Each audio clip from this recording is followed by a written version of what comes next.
Malik Wright, up all day and all night, pushing all the buttons up to something till it's alright. He looking at it from all sides and angles. He got the stripes on his body like he played for the Bengals. Oh man, there's no one discussing it. They came, they stayed, they either did it or done it. And I love it, cause all they ever do is win. So kick back, relax, the TWSN.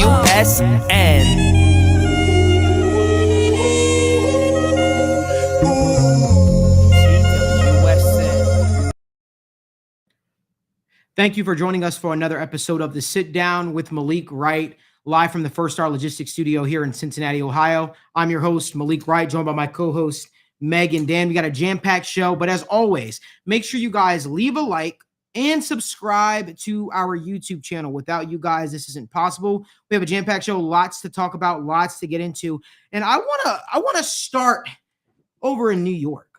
I want to start with those New York football giants, Brian Daboll, Daniel Jones, Saquon Barkley. Listen, guys, growing up, I grew up probably about 15 minutes outside of, MetLife Stadium, if you will. And I'll tell you, I used to hate being around Giants fans. Yeah. Mm-hmm. Right? They had so much to brag about, whether it was their 2 Super Bowl rings and beating Brady and those boys with Tom Coughlin. But the last couple of years, the Giants fans haven't had much to rave about. They haven't had much to celebrate until Brian Daboll came along. Mm-hmm. Brian Daboll has completely transformed the New York football Giants organization as a whole. They were looked at as a stuck-in-the-mud organization, an organization that was slow to change. And honestly, everyone started to lose faith a little bit. You think about all the coaches that they've had come through there, Ben McAdoo, right? There's some others that I'm probably forgetting. Mm-hmm. But things have been downhill sledding since Tom Coughlin left New York. And Giants fans were quick to run him out of there when they went through a couple of bad years, not realizing that sometimes the grass isn't always greener.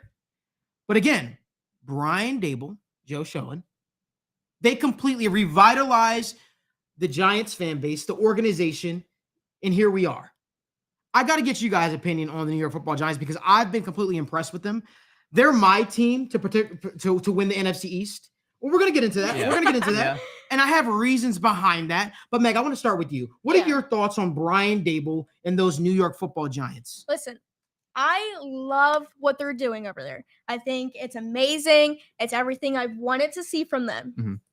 But to win the NFC East, no. Yeah. I mean, they can. But in order to do so, the Eagles are going to have to hand it to them. Yeah. They're going to have to fall off. And do I see that happening? I mean, look at their schedule, and it's like when. You look at the Giants' schedule, and it's win, maybe lose, win, maybe lose, win, it's up in the air. So, I mean, it's possible. Yeah. But if you just look at their roster, the Eagles and the Cowboys are better. And borderline, just looking at the roster, I mean, the Commanders have some really talented people on their offense, right? Mm-hmm. So, like, I love it, and I love what they're doing, but they remind me of the Bengals last year, right? They're going into the season, and everybody's like, losing season, right? And then you look at it, you look at the Bengals, and you're like, Joe Burrow, Jamar Chase, Joe Mixon, T. Higgins, right? Trey Hendrickson, Von Bell, Jesse Bates. No wonder they're winning. No wonder they're good, right? Yeah. Because you look at it, that's a good roster. Mm-hmm. You look at the Giants and what they're doing, and you're like, how the hell are they doing this? It's good coaching. It's a great atmosphere, but that's only going to get them so far.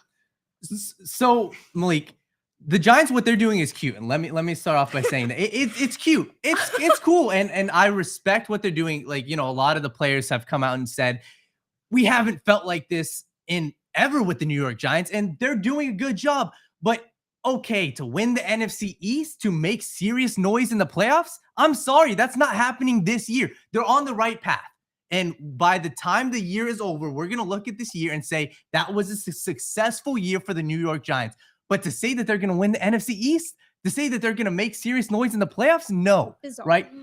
The Eagles would have to hand it to them on a silver platter. The Cowboys would have to hand it to them on a silver platter. The Cowboys beat them in their own home. in their own home with Cooper Rush. And what happened? The Giants, they had a chance to win the game. Daniel Jones threw an interception.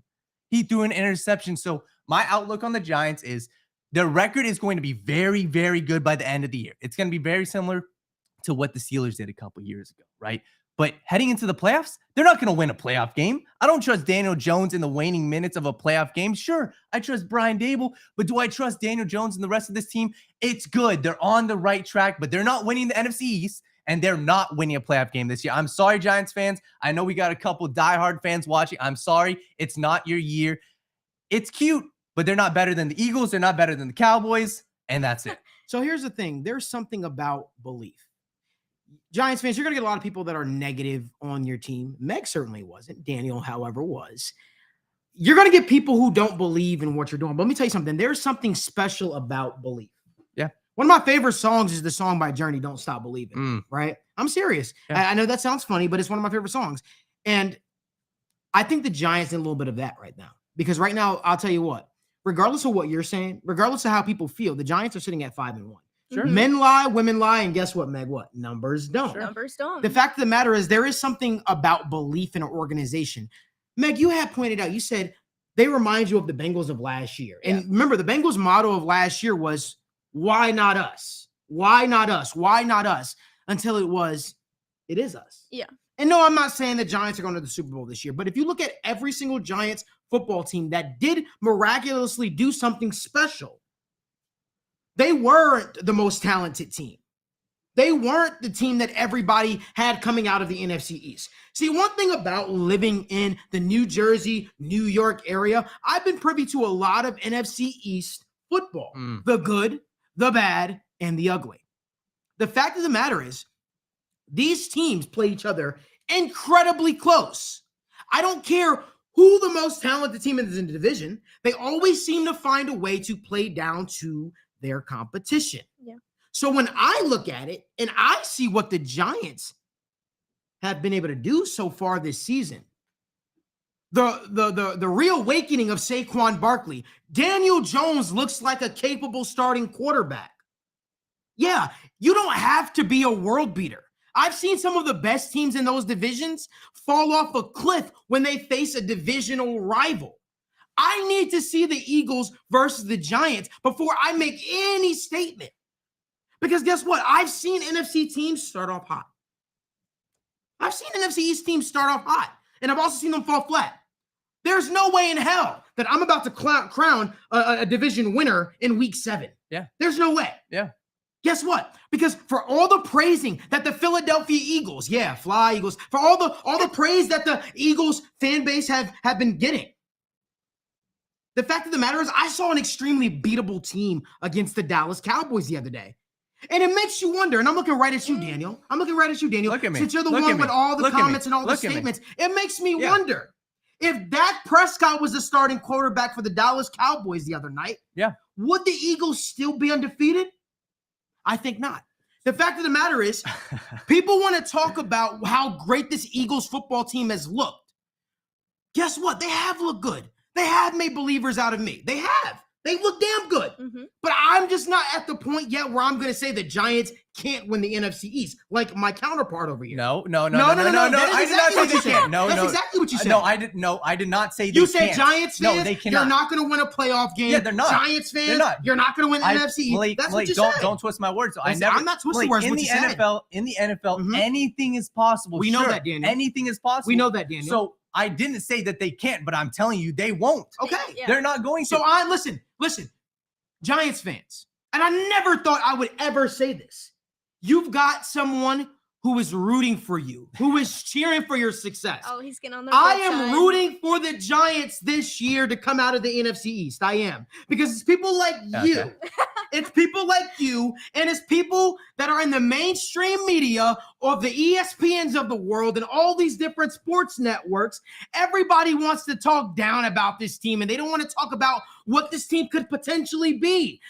Listen, I've been in those shoes. That was the Bengals last year for me. Giants fans, you guys are building something special there right now. Don't let anybody tell you anything different. And guess what? When you stack good wins on top of good wins on top of good wins, sooner or later, haters like Daniel Alameda over here and other people will have no other choice but to give in. I'm telling you right now, if this Giants football team continues building and building and building and stacking good wins on top of what they've already got in place, the 5-1 record, they 100% can win the NFC East. Sure. And I genuinely believe they're going to be the team that's going to shock the Philadelphia Eagles in that division. You want to know why? Because throughout the years when the Philadelphia Eagles and the New York Football Giants come face to face and they collide, guess what?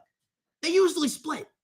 It's usually not someone running away. I just don't know what makes you so clear and so cut about it that the Giants won't win the NFC East this year. So Malik, you're giving this whole passionate rant. You know, you're saying, I believe. I'll be honest, the NFL doesn't give a damn if you believe or not, because the truth of the fact of the matter is the Eagles, you can say that they're going to split with the Giants. Let's talk about actual facts. That's 2 football games. If they split, there are 15 more games on the schedule. The Eagles are 6-0. And yes, the Giants do have an easy schedule. They do. Very similar to the Eagles, but the Eagles have a leg up. Why? Because they beat the Cowboys already. Why? Because they have an easy schedule.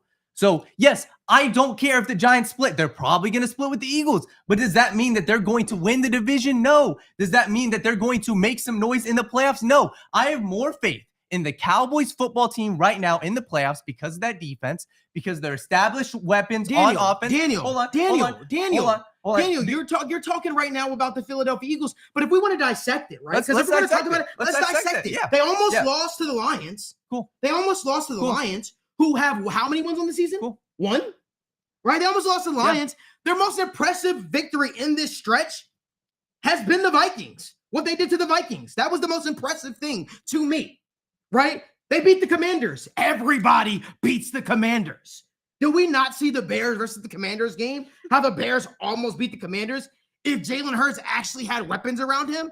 They beat the Jacksonville Jaguars, Daniel. After, guess what? They looked abysmal, and the Jaguars looked like the Jaguars were going to take it. The Eagles came back. The Eagles beat the Cardinals. Guess what, Daniel? Everybody beats the Cardinals this year. Cliff Kingsbury can't coach a damn high school team. Keep going. So when we talk about it, guess what? The Cowboys? The Cowboys and the Vikings were their most impressive victories. But when you talk about it, if we're going to actually dissect, we're not going to be like other networks. That's the one thing I like about First Star, right? We get to speak our mind and talk about what we actually feel. And the fact of the matter is, the Philadelphia Eagles just don't move me. They don't. What they've done has not moved me. That's crazy. Guess what? That's crazy. Listen. That's crazy. I think you can only play the team that's in front of you. You can only play the team that's in front of you, right? Yeah. The fact of the matter is, though, but you're talking about them and crowning them as if they're some team that is just like they're just some juggernauts beating every team and dominating every team. They're better than the Giants. Almost lost the Lions. Cool. They're better than the Giants. Have they played the Giants yet? No, but they're better than the Giants. So guess what? Exactly like you said, the NFL doesn't give a damn about my opinion, and I don't give a damn about your opinion. Because guess what? They have not faced the Giants yet. That's fine. So how do you come to that conclusion? Malik, how do you come to that conclusion? How I come to that conclusion is the beautiful thing about the NFL is it doesn't matter if head-to-head they're better. There are 15 other games on the schedule. There are 15 other games. You're absolutely right, and the Giants are 5-1. And the Eagles are 6-0. So what I'm saying is you're saying cut and dry. And Meg, feel free to jump in at any point in time. You're saying cut and dry that they're better than the Giants. Yes. They have not played the Giants yet for you to come up with that assessment. That's fine. But no, it's not fine. Yes, So what do you mean though? What do you mean though when you say, the Giants are not going to win the division? What makes you so confident in saying that? I look at their schedule, and also I want to stop because you dissected the entire Eagles schedule. Let's dissect the Giants schedule, right? Let's look at their first win against the Titans, okay? The Titans, what do the Titans have on offense? They don't have anybody on offense. Their defense is okay. Again, you can only play what's in front of you. The same thing I said for the Eagles. Crazy. The same thing I said for it's not crazy. So let's talk about it. Yeah, but can we just talk about how good these teams have to be for you guys to be looking at, they almost lost these games. We're not talking about losses. Right. We're talking about how they almost lost. Exactly. That just doesn't count, in my opinion, right? Because you won. It's a win. It's a 6-0 and a 5-1. And Meg, can I tell you something? Yeah. Out of all of the Philadelphia Eagles record, listen, men lie, women lie, numbers don't. I'm going to tell you something that even Daniel, who likes to argue with me on every little thing he could think of, can't argue. The Giants have the most impressive victory out of who? Of the Eagles and them. Who? Colton, roll the clip. Roll the clip. Against roll Ravens? The clip. That's crazy. Roll the clip. Dime package on 2nd and 10. Jackson loses the ball. Pop free. The ball still rolling around. The Giants jump on it. Thibodeau with Yeah.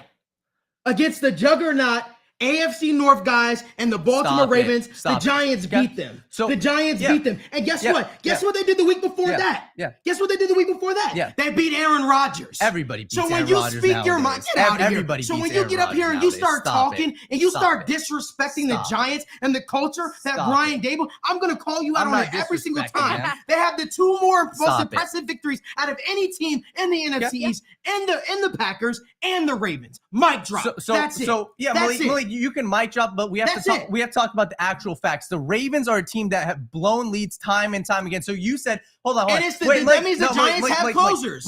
Malik, hold on. The Giants have Malik, shown me they can close. They can close. So, Listen, in the yeah, National no, Football League, Malik. guess what? Most games come down to a field goal or one possession. Yeah. So if you can eke those Yes. games out, if you can find a way to win those games, you're not going to sit up here and discredit what the I'm Giants not. have done. I'm not. And you I'm are. not. No, you are. Malik, You are. I'm simply pointing at what you said. You are pointing at the Ravens as the best win on the record. You said the juggernaut AFC North Ravens. The AFC, the Ravens aren't a juggernaut this year. I'm sorry, they're not. And Hey, wait, you real picked them to quick, win the real NFC quick. North. Hold on, Malik. You Hold picked on, them to win Malik. the NFC, Hold on, AFC Malik. North. No, I didn't. I picked Yes, the you Bengals, did. actually. I picked the Bengals. Oh, I we got to picked roll the Bengals. clip. We got to find that There clip. is no clip. There is Oh, we no gotta clip. find that There is clip. no clip. Oh, we But gotta Malik, find that clip. Malik, let me address what you said. The Cowboys are a better team than the Ravens right now. So the Eagles beat the Cowboys. I don't care if it was with Cooper Rush. They're a better football team than the Ravens. Lamar Jackson is an MVP candidate this year. What are you talking about? And the Ravens defense, as you've said time and time again, is Swiss cheese. We got to keep going with the show. We got to keep going with the show. We got to keep going with the show. The fact of the matter is, the New York Football Giants have the two most impressive victories out of them and the Philadelphia Packers Eagles lost this year. by 17 to And the Jets. Packers By 17. And the Packers and the Baltimore Ravens. Jets. Closers close. The fact of the matter is, Jets. the Giants That's are going to crazy. shock a lot of people this football season. Colton, point the camera at me because I'm talking to the Giants fan base right now. Do not let haters and people who already have preconceived notions about how your team is talk you into thinking your team can't shock the world. Say they're going to win. Say they're going to win the fact of division matter right is, now. I'm saying Say it right the now. New York Giants are going to win the NFC East. All right, we'll because come I back believe to in this. Brian Dable. I believe in the culture that he's building, and I'm not a biased hater who just literally picks up anything that I hear. Nope. I just listen. The Nope. Eagles. Listen, you've been high on the Eagles because you've And been they're high 6-0, on and they're Jalen 6-0. Hurts. And they're 6-0. And guess what? I've been more impressed with what the Giants have done. That's crazy. I've been more impressed with what the Giants have done. And they're going to continue to stack good wins on top of good wins because the culture and the foundation that Brian Dable is building in New York is a real thing. You're right. So guess what? Yep. Haters like you will have to eat crow. The fact of the matter is, we're going to go to our next topic, which is the Celtics, right? The Celtics had opening night yesterday, and they beat the Philadelphia 76ers. They were able to overcome James Harden's standout performance. But it begs the question, can the Boston Celtics return to the NBA Finals? Colton, roll the clip. Offense and defensive efficiency last year. Memphis, Phoenix, and Utah, the other three teams in that category. Tatum with a gives it up. Williams, the flip. Good! And a foul. Daniel's our resident Giants hater, but he's also a big Celtics fan. So, Daniel, I'm going to let you start this one off. You're a big Boston Celtics guy. Yeah. Right? You believe in those Boston Celtics. I believe.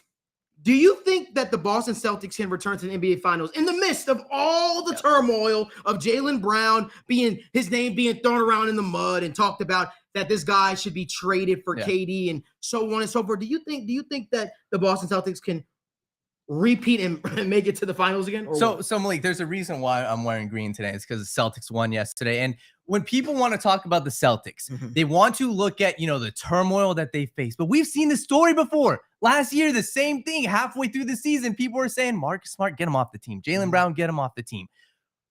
I would have seen a different team on game one if that was the case. If they got, their head coaches suspended, didn't matter. Right? Jaylen Brown went through all of these things. What did he do? He put up 35 points. Jason Tatum put up 35 points. And that was without Robert Williams. Yeah. They went against the potential MVP candidate, Joel Embiid, held them to 26 points. James Harden had a great game, but this shows that at their potential lowest, because this is their potential lowest, right? Yeah. You lose your head coach, that they can return to the finals, right? People are going to say, oh, well, Jaylen Brown's off the team. If Jaylen Brown is still on the team by the season's end, which I truly believe he will be, this team, they have something special, right? Because at this point, they wouldn't have looked as good as they would have on game one. And Meg, you look at it, right? Ime Udoka, he's the coach of the Boston Celtics. He was involved in a cheating scandal, getting involved in a workplace romance and things of that nature. And the Boston Celtics continue to roll as if nothing else mattered. They took on an it is us type of mentality, and nothing else in the world matters. What are your thoughts on the Boston Celtics? Do you think the Boston Celtics can continue to overcome all the woes in terms of their coach being suspended for the year, Jaylen Brown's name, being thrown out there as trade bait for KD early in the season? What are your thoughts on that? Listen, it is damn hard to get to the finals. Yeah. It is so hard. And to do it back to back, to do it 2 years in a row. Mm-hmm. I mean, the Celtics are good. Like, don't get me Very wrong. good. And they got better, right? Yes. But I feel like I'm not saying they got lucky last year, because by all means they did everything they needed to do in the playoffs. For sure. But at the same time, I feel like everything went their way. I feel like they had little to no setbacks, and other teams did have those setbacks With injuries, you're right. Yeah. You're So right. if everything goes their way again, it's a smooth ride, sure. But I have to go now. I don't think so. I think it's way too damn hard to get back. And I just don't think so. There are a lot of other good teams, right? The Nets, 76ers, the Bucks. I just have such a faith in this team. And like I said, game one was everything for me, because I look at the NBA, and this is a huge point, I love looking at. Coaching doesn't matter as much in the NBA as it does in the NFL and other leagues. And the Celtics showed it. The Celtics showed it. The culture in the locker room is everything. And yes, Ime Udoka, he brought that team to life, right? Halfway through the season last year, he turned it around. He is one of the main reasons. But they have a belief in the locker room without him. He's not in the locker room right now. And it shows Jason Tatum, Jaylen Brown, Marcus Smart. There is a feel about this team that they can do it again. And one of the things, right, you look at their defense, elite defense, they've got scores. I'm not saying that they're going to win the finals, because we know Jason Tatum has to take that next step. But this team as a whole, they got better. And the biggest downfall would have been, all right, does the culture shift? Do they have to get rid of Marcus Smart? Do they have to get rid of Jaylen Brown? No. And we also saw something. Yesterday, Joel Embiid went at Marcus Smart, and what happened? After the game, Marcus Smart, Jaylen Brown, they defended their team. They wouldn't have done that if the locker room was shattered. So I have no doubt in my mind, if they face a rough patch during this year, they will be able to overcome it. And I'm curious to see them rematch against the Bucks in the playoffs, because that's going to be a good series. He's already talking about the making the playoffs. This is the one time I actually agree with Daniel. I actually agree with Daniel. So he was ready to already bite my head off, guys. Listen, the fact of the matter is, listen, watching the Celtics yesterday, it made me realize the culture that they have built in Boston is so stable, right? Because for your name to be thrown out as trade bait, almost a team saying, I don't want you. I prefer the snake. I prefer Kevin Durant. And for you to have the mental fortitude to not only let that break you, but to drop 35 points. To drop 35 points. And you know how I feel about Jaylen Brown. I think at certain points, he was one of our best players. Those of you don't know, I'm a big Boston Celtics fan. Daniel's a big Boston Celtics fan. Meg really isn't. But the fact of the matter is, I was wrong. I might have been wrong about, hey, the Boston Celtics need to trade Jaylen Brown because it wouldn't work. Because honestly, again, this is credit to Jaylen Brown and his management team for finding a way to move past it, because I don't know if I could have personally done that. If Meg and Daniel said, hey, you know what, we want to trade Malik off the shelf, I don't know if I could come in to work and sit with them on this panel and be like, hey, I can't do it. So props to Jaylen Brown, props to the Celtics organization through all the turmoil and everything that they're dealing with. Game one was very, very impressive. But James Harden also looked impressive too. I got to say that. I'm sure what we're going to say. The only thing with the 76ers, they disappointed me. And the reason why they disappointed me is I have such high hopes about this team. And, Malik and I went on at it on the show a couple weeks ago, and I said, the process isn't dead until Joel Embiid is off the team. I saw a team that runs iso ball. I was disappointed. It's literally give the ball to Joel Embiid, let him work. Give the ball to James Harden, let him work. That has to change. They've got talent on the team. That has to change, because this team should be a championship team right now. Continuing in the NBA and talking about culture and situations working out, everybody has heard the punch heard around the world. Draymond Green knocking out Jordan Poole.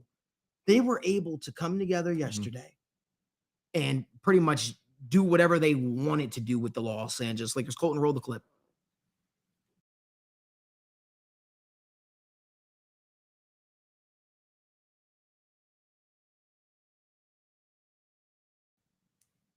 So, again, it's one of those things where I'm eating my words a little bit. I know it's game one, and a lot of people like to overreact, whether that be the NFL week 1 or NFL week 6, or even, NBA game 1. Was I wrong?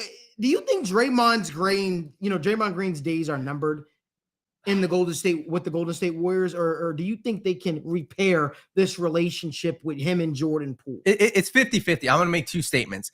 I think that Draymond Green, they are going to repair it. I think that, he's on the team. Steph and Clay have came out and said he's a huge part of their culture. But I'm also going to say, I don't think they need him to win. I don't. Right now, the way the team looks, yes, he is an integral part of their team. Yes, the stats don't always line up. He's a huge part of, how the offense runs. They run the offense a lot through him. He, lets Jordan Poole, he lets Steph Curry get open off the ball. He does a great job.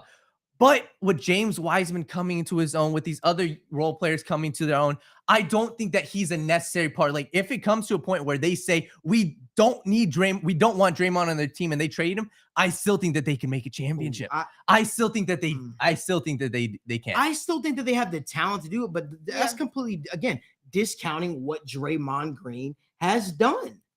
Draymond Green has been the defensive leader. Yes, Draymond Green has been a leader for the Golden State Warriors and for these young players. To simply throw him away to the side and say they don't need him, Daniel, come on now. I don't think. No, I don't think. I think that there's no substitute for leadership. Of course, but I think that this team as a whole can win without him. I think that they can. Can you and Meg run this show without me?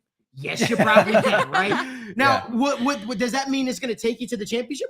We don't know, right? But the fact of the matter is, I'm not going to sit up here and discount what Draymond Green has done or has meant to the Golden State Warriors, right? This guy has been an integral part of literally the championship culture. They don't win all those without him. Yes, 100%. Yeah. The edge that the way he carries himself, and you see when he's on the floor, the Warriors defense just goes up another level. Yeah.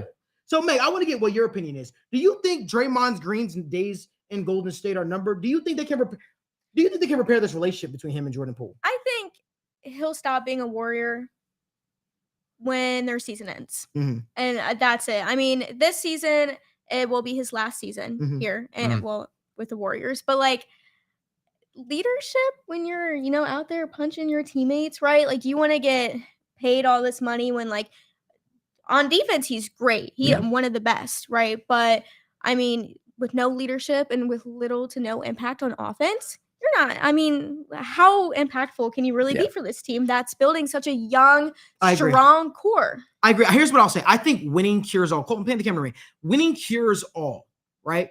So if you continue to win, it'll mask a lot of the flaws. It'll mask a lot of the woes, so to speak. But I will tell you, I'm not going to play the clip. And we have the clip, trust me. But there seems to be a little bit of lack of respect for Draymond Green in that Warriors on that Warriors roster right now, to be completely honest with you. I saw a clip last night of Andre Iguodala making some interesting gestures towards Draymond Green when Draymond Green, was talking with LeBron James. It makes you wonder what type of fracture has been caused with the Warriors roster, because I don't think an Andre Iguodala of last year or in years past would have made those type of gestures that he made last night if he had respect for Draymond Green, if the Jordan Poole incident didn't happen. So I think at some point that situation might rear its ugly head during the course of the season. It will. And I really wonder how the Warriors brass is going to handle that. I do wonder, right? Will Draymond Green make it past the trade deadline?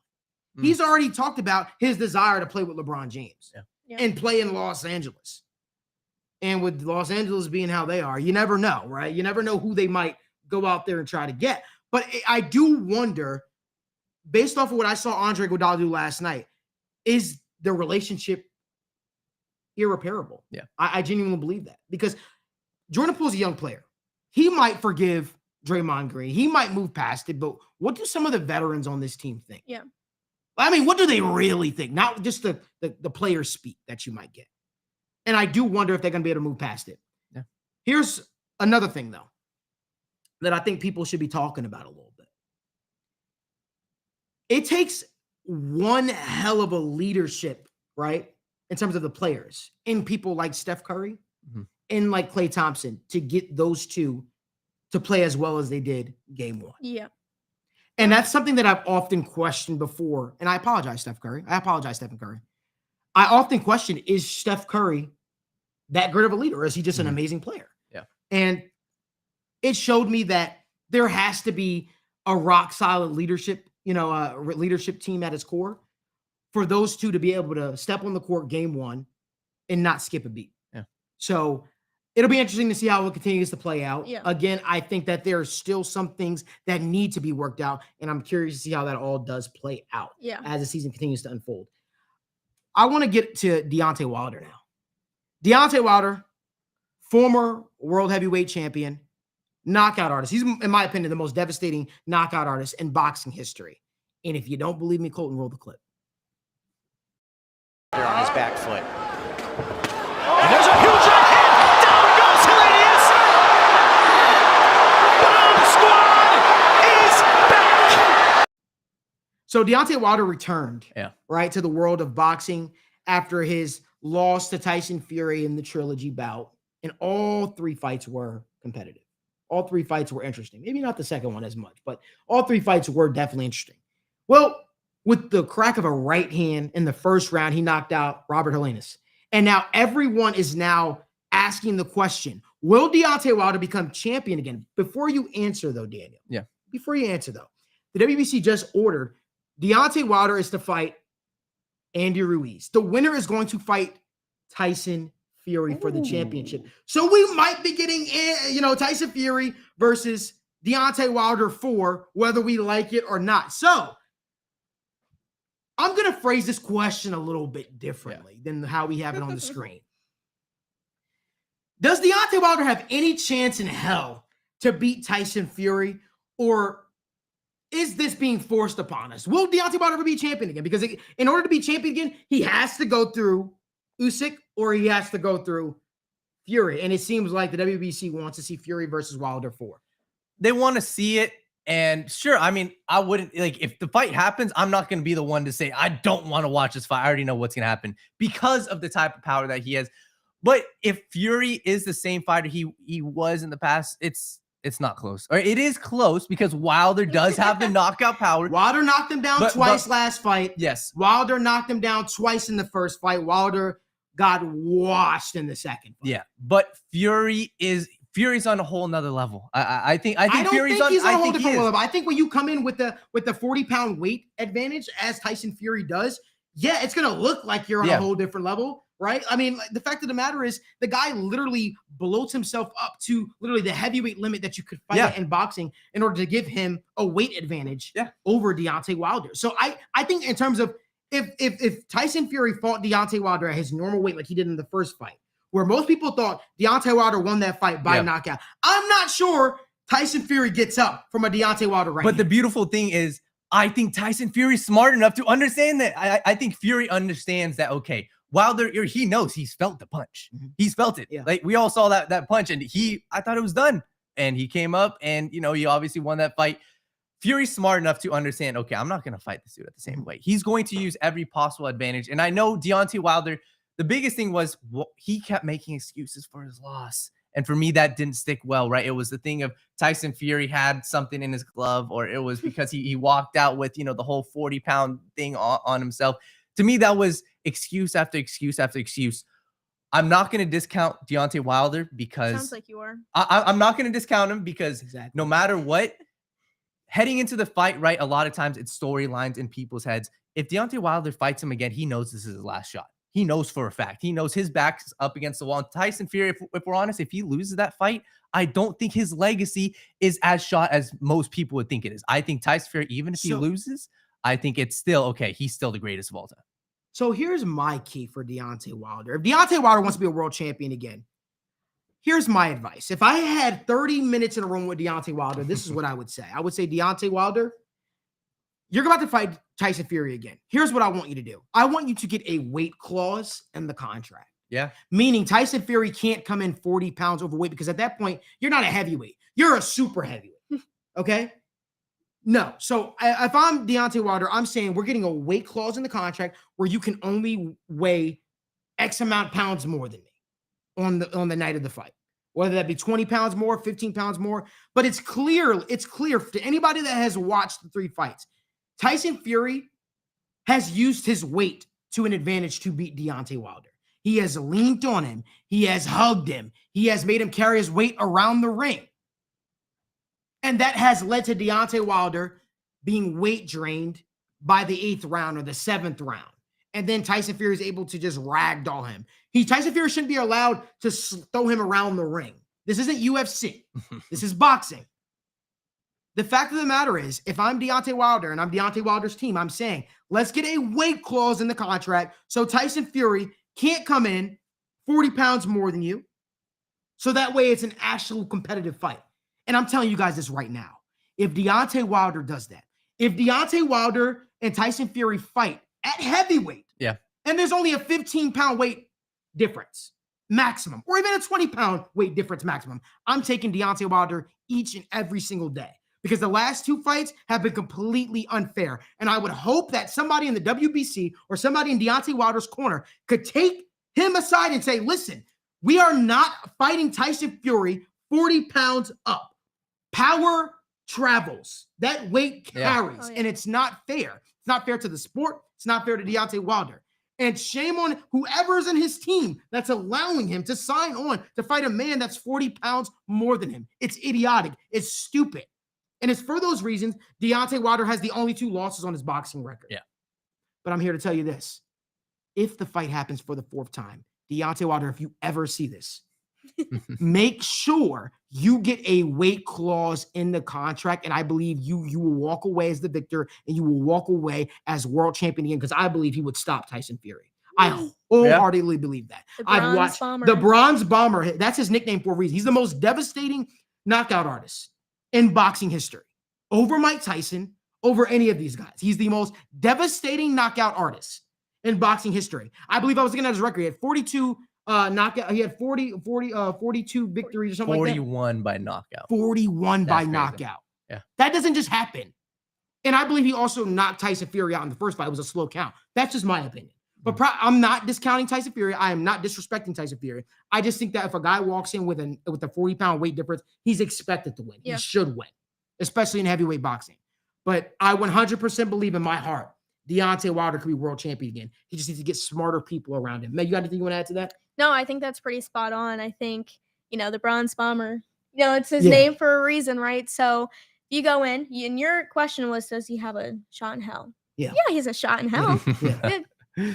Yeah. And I think as long as Deontay Wilder has that right hand on him, I'm picking him against anybody, honestly. I think he's going to knock out Andy Ruiz. And I think that's the exact same reason AJ Anthony Joshua has been running scared of this guy. He doesn't want to fight him. You don't want to fight. What do they say? You don't want the smoke, bro. You don't want the smoke. So the fact of the matter is, Deontay Wilder, I'm rooting for you, man. Like you said, you got 2 more years in this game. And I think with these 2 years you got left in this game, I think you could 100% see yourself as a boxing heavyweight champion again. And I'm pulling for you, man, because again, I think fair is fair, and I think this guy has been absolutely electric throughout his entire box career.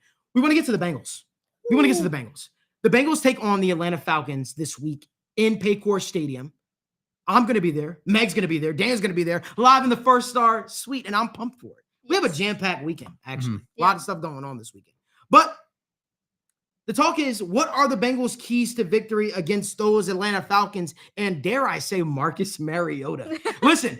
Do not look past the Atlanta Falcons. The Atlanta Falcons just beat the 49ers. So if anybody thinks, oh, let's go, Mom, let's go, Dad, let's go to Paycor Stadium and watch the Bengals get a blowout victory, hold your horses.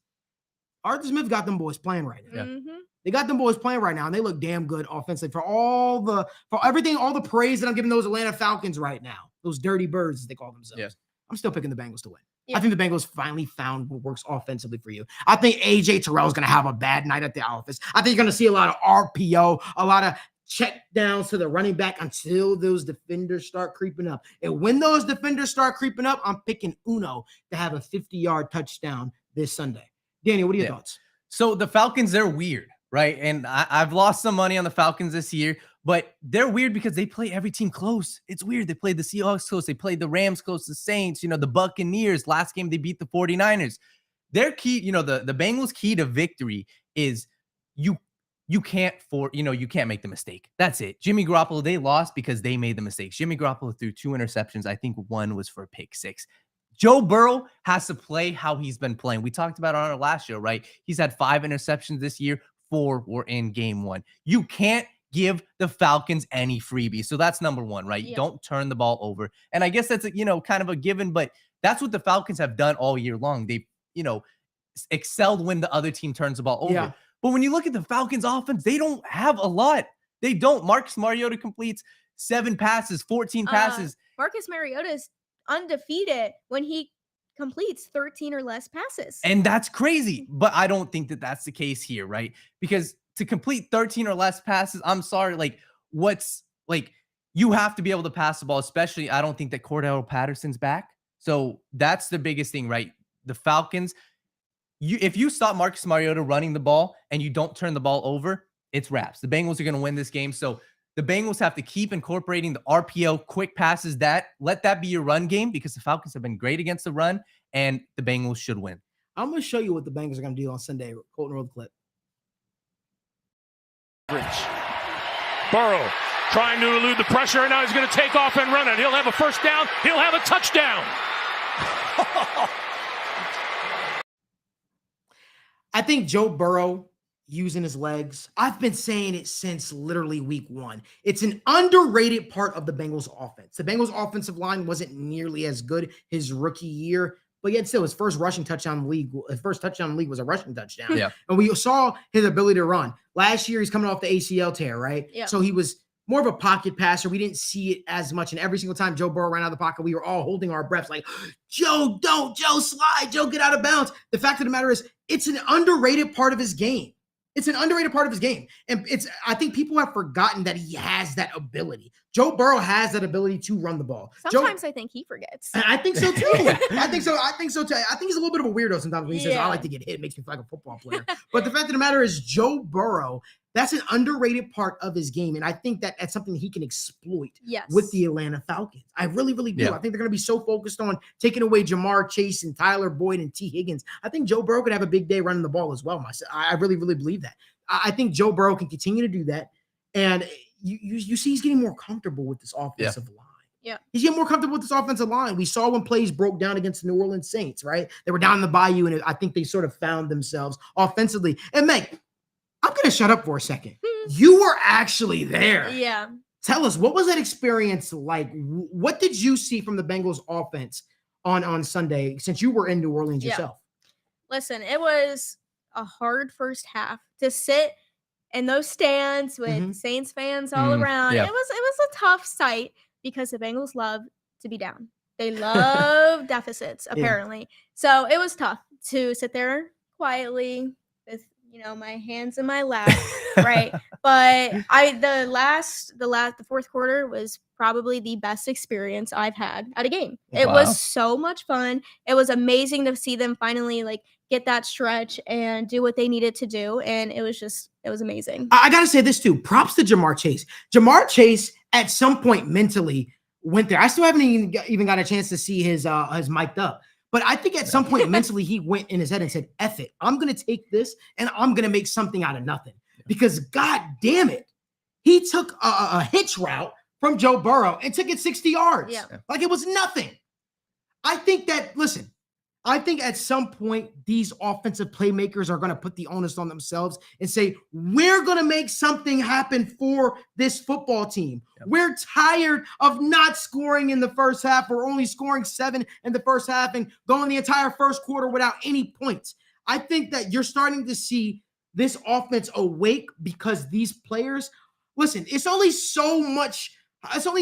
only can keep them bottled up for so long. Yeah. Joe Burrow seems like he's ready to start playing like Joe Shiesty. Yeah. Jamar Chase heard the whispers. He heard people saying, oh, Jamar Chase isn't a true number one. Jamar Chase can't beat double coverage. Oh, the Bengals can't beat cover two. And the Bengals said, watch this. Props to Zach Taylor. Props to Brian Callahan. Props to the Bengals offense for making adjustments. The RPO was a brilliant thing to add to the offense. And I feel like a sucker because I sat up here and I said, oh, that's all Tua does is RPO, right? That's all I do. But Tua has the offensive weapons to do it. Yeah. I am not saying Tua's the great, but I am saying it's a brilliant add to an offense when you got teams bracketing you and taking away your star plays. So goddamn, yes, Zach Taylor, yes, Brian. I was impressed as hell to see that. I was like, yes, this is the offense that we've been waiting. Now, I'll tell you, the only thing that's going to piss me off is if I sit down in the first star suite with Meg, with Daniel, and we watch that game on Sunday and we see running under center, running and just trying to stay committed to the running game and try to force things that aren't there. But I believe the Bengals offense had a spiritual awakening. I know Louisiana's kind of weird like that. And you got people with voodoo stuff and they got the voodoo dolls and all that kind of. I think the Bengals offense had a spiritual reawakening. And I think we're going to see the return of the big play Bengals this upcoming Sunday. And I'm excited for it. Yeah. I need to see it. Because guess what? I haven't seen it all year in person. I'm excited to be there. I'm excited to see what they can get out of, the rest of these guys. And I'm excited to see Hayden Hurst continue to grow in this offense. So revenge game. Yeah, right. Because the Falcons, they didn't sign him back, right? Seems like every place that Hayden Hurst has gone, they're like, hey, we don't want you. But I got to ask you really, really quickly. Let's hear it. Meg, Daniel, what are your keys to victory this Sunday? My biggest key to victory is attack their DBs. Attack their DBs. When I saw the Falcons against the 49ers, I saw time and time again, and some, Bengals fans may say, well, A.J. Terrell was great last year. He's a good cornerback, but when opposing teams attack him, like Brandon Ayuk had a couple routes where he absolutely cooked A.J. Terrell. You cannot be scared to attack their DBs. We saw that last week. Attack the defensive backs. Get the quick pass game going instead of your run game. You can have a run game, but keep the quick pass game going, attack the DBs, and take those deep shots. Because I'll be honest, if they attack their DBs, they are going to have success. And that's my biggest key to victory. So mine, like I said, they love to start the game in a deficit. Yeah. But with how the Falcons play, you can't do that. You cannot start the game down by double digits because they run the hell out of the ball. Yeah. And you have to take advantage of the drives you get. You cannot go 3 and out. Yeah. T. Higgins, you cannot drop balls. Yeah. You need to take advantage of the drives you have, because if you don't and you let them run, and you don't forget the Bengals are missing DJ Reader, Logan Wilson's out, Josh Topu's out. Yeah. Their run game or their run defense, it's in trouble. And that's all the Falcons really do. So they cannot get down, because if they do, it's trouble. Yeah. The Falcons, they can control the ball. And one other thing I want to point out is, especially with Logan Wilson and DJ Reader out, stop Marcus Mariota. Do not let him run on third downs, because I watched a lot of the Falcons games this year. Surprisingly, like no one really wants to watch the Falcons, but when I watch them, it's simple. They get, third and long, and somehow Marcus Mariota escapes. It's okay. Let their guys go one-on-one. Yes, let our defense or the Bengals defensive backs go one-on-one with Drake London. Go one-on-one with the other receivers. Let Marcus Mariota beat you over top. Yes. Don't let him beat you with your legs, because I'm sorry. If I'm sitting in the first star suite, Malik, and I see Marcus Mariota run for multiple first downs on third and long, I'm going to be upset, because that's the Falcons' game plan. They know that Marcus Mariota is going to run on third downs. Please stop that. My message is, my key to victory is simple for the Bengals. It's simple. Takeaways. Marcus Mariota is going to give you opportunities. Take the ball away. JB3, Von Bell, those Bengals. Yeah. Take advantage of the opportunities he's going to give you, because he's going to give you. Marcus Mariota is still Marcus Mariota. I promise you that. If you watch enough Falcons games, you'll see it. But the fact is, it's up to the Bengals to control the pace of this game. Yes. Don't let the Falcons control the pace of this game. So, moving on to our last topic, guys. We have a huge event happening this weekend on Saturday, presented by First Star. We are partnering with Kitty's Sports Grill, and we are hosting a live watch party in Cincinnati, Ohio, at Kitty's Sports Bar and Grill, starting at 10 a.m. There will be free food. There'll be free drinks. There will be free giveaways. And we're not talking about Logan. We're talking about some pretty cool stuff, all possible by First Star. we want to invite everybody. If you're based in Cincinnati or maybe you're based in Ohio and you want to make the trip over, come hang out with us. Come watch UFC 280, which is the biggest UFC card of the year. It's the biggest UFC card they're building as of all time. There is a stacked fight after stacked fight after stacked fight. And if you ever want to just hang out with us, get a chance to meet us, get a chance to talk with us, get a chance to win some prizes, maybe some AirPods, whispers. Make sure you guys tune in. You come on over to Kitty Sports Grill this upcoming Saturday. Me, Meg, and Daniel will all be there. The Sit Down crew. And we look forward to meeting all of you guys. And like I said, part of us, partnering with First Star, something we were really excited about is to do awesome things like this for the people in the city and to bring excitement to Cincinnati. Like, again, nobody else is doing like this, what we're doing. And for those of you who are in attendance, we will have a special parlay for you guys also to play to help win you guys some money as well. So again, really, really appreciative of you guys supporting us and, for tuning in to the Sit Down each and every single week. So this is one of our ways we just give it back, which is free food, free drinks, free giveaways, and just an awesome time. It's gonna be a great time. It's gonna be an awesome time. But we got UFC 280 on the horizon. We got Islam Makhachev going against Charles Oliveira. And Daniel, I've got a question to pose to you. If Charles defeats Islam Makhachev, does that make Charles Oliveira the lightweight GOAT over Khabib Nurmagomedov? Or does Charles still have some more mountains to climb? So before I answer the question, I promise you guys, please show up because Malik and I, we've got some beef about some of these fights. It's going to be a great time. We're going to be arguing. We're going to be debating the whole time. And you guys can join the conversation. You guys are going to be there. If you come to Kitty Sports Grill, you can literally talk with us and you're going to see us bite each other's heads off during these fights. And literally there is no cost for you. Just show up. Have a good time, hang out with the Sit Down crew. I'm excited to meet some of you. I know I'll get a lot of DMs from you. I know I've got 2 people driving down from New York to come watch this fight. They'll come tune in for this event and watch the fights with us. So we're really, really pumped to really be hosting this on, presented by First Star, because this is impossible without them. And shout out to the owners of Kitty's as well for making this possible. It's gonna be some great food as well. I'm looking forward to the wings and the mozzarella sticks. Woo-hoo. I'm trying to tell you right now, I'm pretty pumped about it. But I'm excited. I'm excited for Daniel to be in the wrong because Daniel's been talking a lot of trash to you guys. He's been saying, "Oh, Charles do Bronx Oliveira, the champ." What did you say? The champion has one face and one name, and the champion is Charles do Bronx Oliveira. Well, the champion is currently nobody because the championship belt is vacant. But after Saturday, right? It's an early card, 10 a.m. But the main card starts at 2 p.m. I think we're gonna have a new champion. I think we're gonna have a new champion, and I think his name is going to be Islam Makhachev. Personally.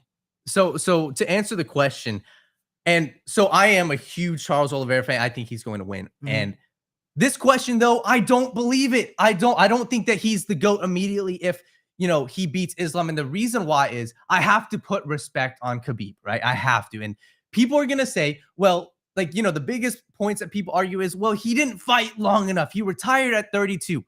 It was the fashion that he beat people. If you want to look at Charles, how does he become the GOAT? He has to fight a couple more people. He has to beat a couple more people.